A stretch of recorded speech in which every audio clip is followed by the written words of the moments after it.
Ոսկեպոզիկ այծիկը։ Նորվեգական հեքիաթ։ Լինում է չի լինում, Սուլհեյմում Հալինգդալում մի հարուստ ագարակատիրոջ կին է լինում։ Նա այնքան չար ու ժլատ էր, որ էլ ասելու չէ, սովամահերանում և մշակներին, և անասուններին, անասուններն առանց այն էլ անլեզու, իսկ մարդկանցից էլ ոչ մեկը չէր համարձակվում մի հակառակ խոսք ասել նրան։ Վախենում են, որ հանկարծ տանտիրուհին իրենց բոլորովին կսպանի սոված։ Մի անգամ միայն մի համարձակ մարդ է գտնվում։ Սուլեյհեմցի տանտերերը նոր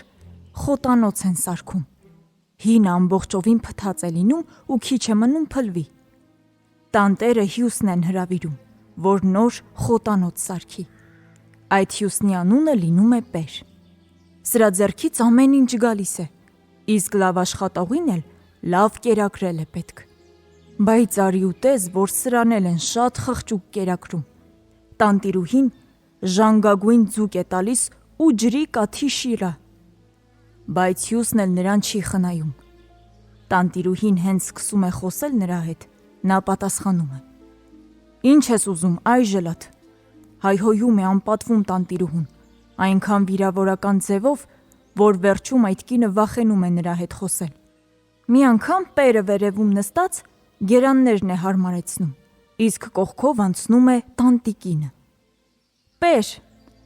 լավ կլիներ, որ ավելի վերև բարձրանայիր», ասում է տղային, իսկ Պերը պատասխանում է. «Ես իհարկե կբարձրանայի, բայց դատարկ փորս թույլ չի տալիս»։ Տանտիրուհին ոչ մի բառ չի ասում, բայց այդ օրվանից հետո ուտելիքի հարցում այլևս ժլատություն չի անում։ Ոչ թե այն պատճառով, որ ամաչում է կամ առատաձեռն է դառնում, այլ պարզապես։ Նա վախենում է, որ Պերը սուր լեզու ունի։ Վախենում է, որ հանկարծ նա իրեն կվարկաբեկի ժլատության համար։ Ախր Պերն ամբողջ համայնքի հյուսն է լինում։ Միայն թե երկար չի տևում նրա բարությունը։ Սուլեյհեմցի տանտիրուհու անասուններն են, այնքան լավ չեն ապրում։ Ձմեռ ժամանակ կովերին միայն եղևնու փշեր է տալիս, իսկ եթե նրանց բախտ է վիճակվում մի խտիտ մամուռ կամ քարաքոս ստանալ, նրանց համար դա արդեն տոն է լինում։ Կովերը այնուամենայնիվ կթվում են, բայց կաթն այնքան ջրալի է լինում, որ մի կաթիլ յուղ չի ստացվում։ Այդ կաթը միայն օգտագործվում է ջրի քշիլայի համար, մեկ էլ դրանից ստանում են պանիր, գարեջրի հետ ուտելու համար։ Կովերը լուռու մունջ արարածներ են լինում, խոսել չգիտեն։ Նրանք միայն աչքները չռած նայում են տանտիրուհուն և այնպես թախծոտ են նայում, որ քարի գութն անգամ կշարժվեր, ուր մնաց թե մարդկային սիրտը։ Բայց ցավն էլ այն է, որ այդ կինը սիրտ չի ունենում։ Տանտիրուհին հենց որ մոտենում է կովերի մսուրքներին, նրանք սկսում են իրենց փոքրիկ լեզուներով նրա ձեռքերը լիզել, ինչպես երևում է շնորհակալություն են հայտնում, որ սովամահ չի արել։ Այդ կովերին դու պիտի տեսնեիր, գարնանը տեսնեիր, երբ նրանք դաշտ էին դուրս գալիս, ոսկորն ու կաշին է մնացած լինում, այնքան թույլ, հիվանդոտ ու հյուծված էին լինում, որ ոտքերի վրա չէին կանգնում, սայթակում էին ու ընկնում գետնին։ Կովերը մաքուր օդից ասես հետ սովորած լինեին, հարբածի նման թափառում էին բակում։ Դեռ անասունները ոչինչ, բայց տանտիրուհին իր հարազատ երեխաներին էլ ափսոսում էր մի կտոր հաց տալ։ Այն աստիճան է հասցնում, որ նրանք ուրիշների մառաններից գողություն են անում ու սնվում այդպես։ Իսկ նորվեգական գյուղերում այդ մառաններում ուտելիքի պաշար են պահում։ Երեխաները սոված գայլերի նման հարձակվում են ուտելիքի վրա, ասես ամբողջ մի շաբաթ նրանք բերանները փշուր չեն դրել։ Երեխաները դիմանում են քաղցին ու չեն համարձակվում մորը մի խոսք ասել, չեն համարձակվում նույնիսկ նրա ներկայությամբ լաց լինել։ Թե չէ կճաշակեին տանիքի տակ կախված ճիպոտների հարվածները։ Բայց երբ արդեն շատ անտանելի է դառնում, երեխաները փախչում են հարևան Գրիտլեպլաս ագարակը, աղքատ Խուսման Ռանկնիլդի կնոջ մոտ։ Այնտեղ լաց են լինում, գանգատվում, իսկ կինը վերջին կտոր հացը կիսում է իր սեփական երեխաների և նրանց միջև։ Բայց հաճախ նա էլ ոչինչ չի ունենում, այնպես որ նա էլ, իր երեխաներն էլ մնում են սոված։ Գլիտրեպլասի ագարակում ընդամենը մի կով է լինում։ Բայց այդ կինը նրան երեխայի պես է խնամում։ Ձմռանը կամ Ռանքիլդը կամ ինքը տանտերը սաղնակով գնում են լեռներ ու կովի համար մի լիքը սաղնակ մամուռ բերում։ Երբ կովն այնքան կաթ է տալիս, որ համարյա բոլորին և իրենց երեխաներին և ուրիշ երեխաներին բավականացնում է, և ոչ թե այնպես, ինչպես Սուլհեյմում էր լինում։ Ռանքիլդը մի քանի անգամ նախատում է Սուլհեյմի տանտիրուհուն. «Դու խիղճ չունես, երեխաներին գոնե խղճա», իսկ նրա փույթը չէ։ Չէ որ Ռանքիլդը ընդամենը խուսմանի կին էր, այնպես որ նրա ասածները հարուստի կնոջ մի ականջից մտնում ու մյուսով դուրս են գալիս։ Շուտով գալիս է ամառը։ Սուլհեյմի տանտիրուհին անասունները քշում է լեռնային արոտավայր, իսկ այնտեղ այնպիսի ծաղիկներ ու այնպիսի օդ է լինում, որ նայելուց ու շնչելուց չես կշտանա։ 4 կողմը կանաչ է ու ծաղիկ, իսկ ամեն մի թփի վրա էլ թռչնիկներ են լինում։ Միայն թե տանտիրուհուն չեն հետաքրքրում ոչ ծաղիկները և ոչ էլ թռչունները։ Նա շատ գործ ունի նախրապանի ու մշակների հետ։ Հազիվ է կարողանում սոված անասուններին արոտավայր քշել։ Տանը կովերն ամբողջ ծառերի կեղևները կրծոտել ու կանաչը կերել էին։ Իսկ հիմա կովերը հենց որ կանաչ մարգագետին են տեսնում, կամ էլ խոտի ցողուն, կամ թեթև լանջին որևէ թուփ, իսկույն վազում են կանաչ խոտ ու տերև ուտելու։ Իսկ մի տարեկան հորթերն ու երինչները վազում են արոտավայրով, քացի տալիս։ Նայում ես դրանց ու սիրտդ փառավորվում է։ Մի անգամ երեկոյան մոտ մշակներից մեկը վազելով գալիս ու ասում է. «Փարախում մի օտար այծ է մտել, հսկա, պոզերն էլ ոսկի են, իսկ ինքն էլ այնպես է փայլում, մազերն ասես մետաքս լինի»։ «Ինչ ես դատարկ դուրս տալիս», բարկանում է տանտիրուհին, սակայն չի համբերում ու գնում է այդ տարօրինակ այծին տեսնելու։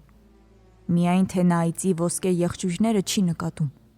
իսկ մազն էլ կարծես իր լոկ ու սրտանտ այծերի մազերի նման էր։ Տանտիրուհին փարախում կանգնած հանկարծ լսում է, որ հեռվում ինչ-որ մեկը երգում է և այնքան գեղեցիկ է երգում. «Տուր քո սև կովը, կստանաս ոսկեպոզի կայծը, տուր քո սև կովը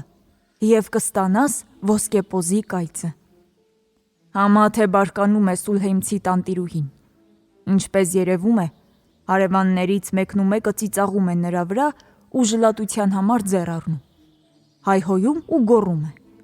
«Ինչու պիտի ես իմ կովը փոխեմ այդպիսի կեղծ այծի հետ։ Ես իմ կովը այդպիսի մի դյուժին այծի հետ էլ չեմ փոխի»։ Տանտիրուհին ճիպոտով խփում է օտար այծին ու փարախից հանում, քշում է անտառ։ «Եկ տուն, ոսկեպոզիկ իմ այծիկ, եկ տուն»։ Եվ այստեղ եղջերափողը փչում է ու ձայնը երկար տարածվում բլուրներով ու լեռներով ու հանգչում հեռու ձյունածածկ բարձր գագաթներին։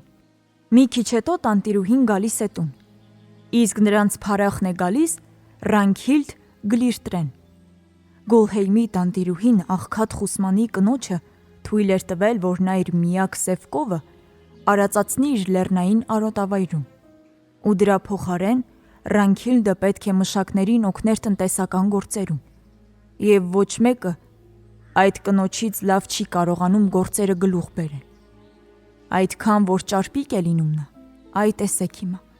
ամեն ինչ նրան հաջողվում է, և նրա ներկայությամբ կարծես ամեն ինչ ինքն իրեն կատարվում էր։ Նա այնպիսի համով կարագ էր պատրաստում, այնպիսի փափուկ պանիր, որ այդ բանում Ռանքիլդին ոչ մեկի հետ չի կարելի համեմատել։ Եվ ահա մի երեկո անասնապահի հետ սկսում են կթել տիրոջ կովերը։ Հանկարծ կովերը ասես կատաղում են, տեղում չեն կանգնում, քացի են տալիս, կարծես պիծակ է վրա տվել։ Իսկ շիկակարմիր ցուլը այնպես է սկսում բառաչել ու այնպես է վազում ուղիղ դեպի փարախ, և ավելի ու ավելի ուժեղ է բառաչում։ Ռանքիլդը նայում է վերև ու նրան թվում է, որ ցանկապատի վրայով արագ մի բան է թռչում, բայց թե ինչ ոչ մի կերպ չի կարողանում տարբերել։ Ասես գազանի մորթու կտոր էր։ Ռանքիլդը շուռ է գալիս ու աչքերին չի հավատում։ Իր սև կովի վզին մի ժապավեն է կապված։ Սպասուհին ժապավենը արձակում է ու մտածում. կա չկա, Խուլդրան ժապավենը կապեց ու կա չկա ցանկապատի վրայով թռչողը հենց նա էր։ Ուրեմն Ռանքիլդին չի թվացել։ Սպասուհին սկսում է նորից կովերին կթել։ Իսկ Ռանքիլդը հանկարծ լսում է, կարծես ինչ-որ մեկը կանչում է նրան։ Ռանքիլդ, ես այստեղ եմ, պատասխանում է Ռանքիլդը։ Եվ լսում է, որ ինչ-որ մեկը բարձր ժայռերի արանքից սկսում է երգել։ Այծը եթե դուր է գալիս, վերցրու, իսկ ինձ նվիրիր կովը։ Այծը եթե դուր է գալիս, վերցրու, իսկ ինձ նվիրիր կովը։ Խուլդրան ժապավենը կապել է կովից վզին, միևնույն է կովը պիտի կորչի, մտածում է Ռանքիլդը։ Ուրեմն ավելի լավ է ես նրան փոխեմ այծի հետ։ Լավ, ասում է նա, տուր այծը։ Առավոտ վաղ արևը դեռ սարերի ետևից չելած, Ռանքիլդը գալիս է արոտավայր։ Տեսնում է, որ իր կովը չկա, ու նրա փոխարեն վիթխարի քարին պառկած է ոսկե պոզերով ու մետաքսե մազերով մի այծ։ Եվ այնքան գեղեցիկ ու սիրուն է լինում, որ ինչքան էլ փնտրես ամբողջ հովտում, այդպիսի մի այծ չես գտնի։ Եվ ինքն էլ մի հորթի չափ, եւ կաթն էլ կովից պակաս չի լինում։ Ռանքիլդը վերցնում է ոսկեպոզիկ այծիկին ու գալիս տուն։ Այ թե ուրախանում են երեխաները, թռչկոտում են, պարում, ուրախանում, որ այսուհետև իրենք այծիկ կաթ կունենան։ Իսկ ամենից շատ ուրախանում են, որ այծիկ կունենան, եւ այն էլ ոսկե պոզերով ու մետաքսե մազիկներով։ Նրանք մի փոքրիկ փարախ են շինում ու սկսում կուտակել տերևներ ու ծառի կեղև, եղևնու ճյուղեր ու մամուռ, որպեսզի ձմռանը այծը սոված չմնա։ Ցերեկը ոսկեպոզիկ այծը արածում է անտառում։ Ինքն իր համար տերև ու քարաքոզ գտնում։ Երեկոյան գալիս է տուն եւ յուղոտ ու քաղցր կաթ բերում հետը։ Քրիստոսի ծննդյան օրը ոսկեպոզիկ այծը երկու փոքրիկ այծիկ է ծնում։ Այ թե ուրախանում են երեխաները։ Նրանք այծիկներին տանում են սենյակ ու ժապավեններով զարդարում են։ Իսկ որ մի քիչ մեծանում են այծիկները, սկսում են սեղանի ու վառարանի վրա թռչկոտել, նույնիսկ թռչել անկողնու վրա։ Այ թե ուրախություն է լինում։ Երեխաները քրքջում են ու ծափ տալիս։ Վերջում ոսկեպոզիկ այծը այնքան այծիկներ է ծնում, որ Ռանքիլդը սկսում է վաճառել եւ իր համար կով է առնում։ Ու նաեւ ձի։ Ասում են, որ Ռանքիլդի այծերի նման այծ ամբողջ Հալինգդալում երբեք չի եղել։ Այդ օրվանից նրա երեխաները չեն իմանում, թե ինչ բան է սովը ու կարիքը։ Ռանքիլդը Սուլեմցի երեխաներին էլ է վերցնում իր մոտ եւ իր երեխաների հետ միասին մեծացնում է։ Իսկ Սուլհեմցի տանտիրուհու մասին վաղուց բոլորը արդեն մոռացել են։